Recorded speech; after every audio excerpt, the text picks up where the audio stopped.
അസ്സലാമു അലൈക്കും, welcome back. ഇതുപോലത്തെ നല്ല സോഫ്റ്റ് ഇഡ്ഡലി കിട്ടാൻ വേണ്ടിയിട്ട് നമുക്ക് ഒരുപാട് കാര്യങ്ങളൊന്നും റെഡിയാക്കി എടുക്കേണ്ട ആവശ്യമില്ല. ഒന്ന് രണ്ട് കാര്യങ്ങൾ മാത്രം ശ്രദ്ധിച്ചാൽ ഇതുപോലത്തെ പൂ പോലെയുള്ള നല്ല സോഫ്റ്റ് ആയിട്ടുള്ള ഇഡ്ഡലി ഉണ്ടാക്കിയെടുക്കാൻ വേണ്ടിയിട്ട് പറ്റും. അപ്പോൾ ഇതുണ്ടാക്കുന്നത് എങ്ങനെയെന്ന് കണ്ടുകൊണ്ടിരിക്കുമ്പോൾ ഇഷ്ടമാവുകയാണെങ്കിൽ നിങ്ങളുടെ സപ്പോർട്ടിക്ക് ഉണ്ടാവുക. ലൈക്ക് ചെയ്യാനും സബ്സ്ക്രൈബ് ചെയ്യാനും കമൻറ്റ് ചെയ്യാനൊന്നും മറക്കേണ്ട. ഇതിന് വേണ്ടിയിട്ട് ഞാൻ എടുത്തിട്ടുള്ളത് 2 കപ്പ് പച്ചരി ഒരു പാത്രത്തിലേക്ക് ഇട്ട് കൊടുക്കുന്നുണ്ട്. ഒരു 3/4 കപ്പ് ഉഴുന്നാണ് എടുക്കുന്നത്. 2 കപ്പ് പച്ചരിയിലോട്ട് നമ്മൾ എടുത്തിട്ടുള്ളത് ഒരു 3/4 കപ്പ് ഉഴുന്നാണ്. 1 കപ്പ് ആയാലും കുഴപ്പമൊന്നുമില്ല കേട്ടോ. ഇനിയിപ്പോൾ ഇതിൽ മസ്റ്റായിട്ട് നമ്മളിതാ കുറച്ച് ഒരു നുള്ളു ഉലുവ ചേർത്ത് കൊടുക്കുക. ഉലുവ കൂടിപ്പോവണ്ട, കൂടിപ്പോയാൽ കയ്പിൻ്റെ ഒരു ടേസ്റ്റ് ഉണ്ടാവും. ഇനിയിപ്പോൾ അത് നന്നായിട്ട് നമുക്കൊന്ന് കഴുകിയിട്ട് വെള്ളത്തിലൊന്ന് കുതിർത്താൻ വേണ്ടിയിട്ട് വെക്കാം. ഞാനത് തലേന്നാണ് ഇതുപോലെ ഒന്ന് റെഡിയാക്കി എടുക്കുന്നത്. നമ്മൾ അരി എടുക്കുന്നതിൻ്റെ ഒരു പകുതിയായിട്ടെങ്കിലും നമ്മൾ ഇതിലോട്ട് ഉഴുന്നെടുക്കുകയാണെങ്കിൽ നമ്മുടെ ഒരു ഇഡ്ഡലി നല്ല സോഫ്റ്റും നന്നായിട്ട് പൊങ്ങിക്ക് വരും കേട്ടോ. ഇനിയിപ്പോൾ ഞാനതൊന്ന് അരച്ചെടുക്കുന്നുണ്ട്. തലേന്ന് രാത്രിയിലാണ് നമ്മളിതൊന്ന് അരച്ചിട്ട് പൊങ്ങാൻ വേണ്ടിയിട്ട് മാറ്റി വെക്കുന്നത്. തിരുത്താൻ വേണ്ടിയിട്ട് വെച്ചിട്ടുള്ള ഒരു വെള്ളം തന്നെയാണ് നമ്മൾ ഇതിലോട്ട് ഒഴിച്ചു കൊടുക്കുന്നത്. കുറേശ്ശായിട്ട് വെള്ളം ഒഴിച്ചു കൊടുക്കുക. എന്നിട്ട് നല്ല ഫൈൻ പേസ്റ്റ് ആക്കിയിട്ട് നമുക്കിത് അരച്ചെടുക്കാം. ഇപ്പോൾ ഞാൻ ഇത് അരച്ചെടുത്തിട്ടുണ്ട്. ബാക്കി കൂടി ഇതുപോലെ ഒന്ന് അരച്ചെടുക്കുന്നുണ്ട്.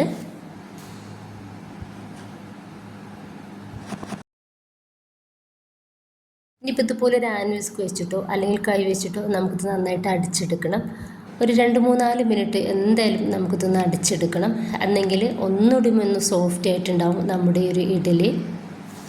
ഈ 1-2 സ്റ്റെപ്പ് നമ്മൾ ഒന്ന് നോക്കിയിട്ട് റെഡിയാക്കി എടുക്കുകയാണെങ്കിൽ തന്നെ നമുക്ക് നല്ല സോഫ്റ്റ് ആയിട്ടുള്ള ഇഡ്ഡലി ഉണ്ടാക്കിയെടുക്കാൻ വേണ്ടിയിട്ട് പറ്റും. കൂടുതൽ ഇൻഗ്രീഡിയൻസ് ഒന്നും നമ്മളിതിലോട്ട് ചേർക്കേണ്ട ആവശ്യമില്ല. ഇനിയിപ്പോൾ നമുക്ക് നന്നായിട്ട് ഇതുപോലെ ഒന്ന് അടിച്ചെടുത്തിട്ട് ഒന്ന് മൂടി വെച്ചിട്ട് ഇത് നമുക്ക് ഓവർനൈറ്റ് ഒന്ന് പൊങ്ങാൻ വേണ്ടിയിട്ട് മാറ്റി വെക്കാം. ഇന്ന് രാവിലെയാണ് ഞാൻ ഇഡ്ഡലി ഉണ്ടാക്കാൻ വേണ്ടിയിട്ട് ഒരു മാവ് എടുക്കുന്നത്. ഈ മാവ് ഈ ഒരു കയ്യിൽ കോരിയെടുക്കുമ്പോൾ തന്നെ നമുക്ക് മനസ്സിലാവുന്നുണ്ടാവും നന്നായിട്ട് സോഫ്റ്റ് ആയിട്ട് നന്നായിട്ട് തന്നെ പൊങ്ങിയിട്ട് നമ്മുടെ ഒരു മാവ് റെഡിയായിട്ട് കിട്ടിയിട്ടുണ്ട്. ഈ ഒരു തിക്നെസ്സിലാണ് നമുക്കിത് വേണ്ടതും. വെള്ളം ഒരിക്കലും കൂടി പോവാതെ നോക്കണം.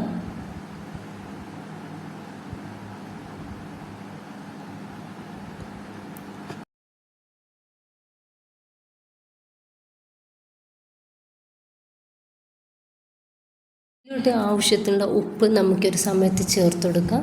എന്നിട്ട് നന്നായിട്ട് ഒന്ന് മിക്സ് ആക്കി എടുക്കാം.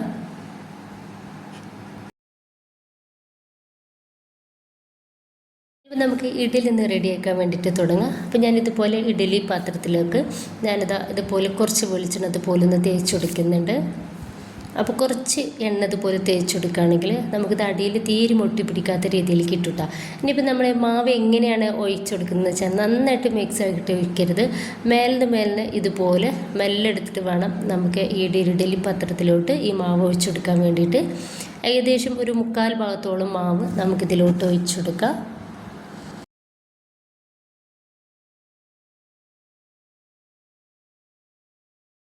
ഇപ്പോൾ നമുക്കിത് സ്റ്റീമറിലേക്ക് മാറ്റി കൊടുക്കാം. ഒരു 10 മിനിറ്റോളം നമുക്കിതൊന്ന് സ്റ്റീം ചെയ്തെടുക്കണം.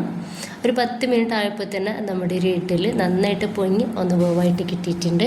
ഞാൻ ആ ഒരു ഇഡ്ഡലി തട്ട് എടുത്തിട്ട് ഇതുപോലൊന്ന് ചെരിച്ച് വെച്ചെടുത്തിട്ടുണ്ട് കേട്ടോ. അപ്പോൾ ഇതുപോലൊന്ന് കുത്തനെ വെച്ച് കൊടുക്കുകയാണെങ്കിൽ നമുക്ക് വേഗത്തിൽ ആ ഒരു ഇഡ്ഡലി പാത്രത്തിൽ നിന്നും ഇഡ്ഡലി എടുക്കാൻ വേണ്ടിയിട്ട് പറ്റും. അപ്പോൾ ഞാൻ ഈ ഒരു ഇഡ്ഡലി മൊത്തത്തിലായിട്ട് ഈ ഒരു പാത്രത്തിൽ നിന്നും എടുത്ത് മാറ്റുന്നുണ്ട്. നല്ല സോഫ്റ്റ് ആയിട്ടാണ് നമ്മുടെ ഈ ഒരു ഇഡ്ഡലി ഇരിക്കുന്നത്. നല്ല പൂ പോലെയുള്ള ഇഡ്ഡലിയാണ്. ഒട്ടും പണിയില്ലാതെ നല്ല സിമ്പിളായിട്ട് തന്നെ ഈ ഒരു സോഫ്റ്റ് ആയിട്ടുള്ള ഇഡ്ഡലി നമുക്ക് ഉണ്ടാക്കിയെടുക്കാൻ വേണ്ടിയിട്ട് പറ്റും. 1-2 ഈ ഒരു കാര്യങ്ങൾ മാത്രം ശ്രദ്ധിച്ചാൽ തന്നെ ഇഡ്ഡലി നല്ല രീതിയിൽ തന്നെ ഉണ്ടാക്കിയെടുക്കുക. എല്ലാവരും ഉണ്ടാക്കി നോക്കുക. നിങ്ങളുടെ അഭിപ്രായങ്ങൾ അറിയിക്കുക. ഇഷ്ടമായിട്ടുണ്ടെങ്കിൽ സപ്പോർട്ട് ഉണ്ടാവും ഇൻഷാ അല്ലാഹ്. ഓക്കെ.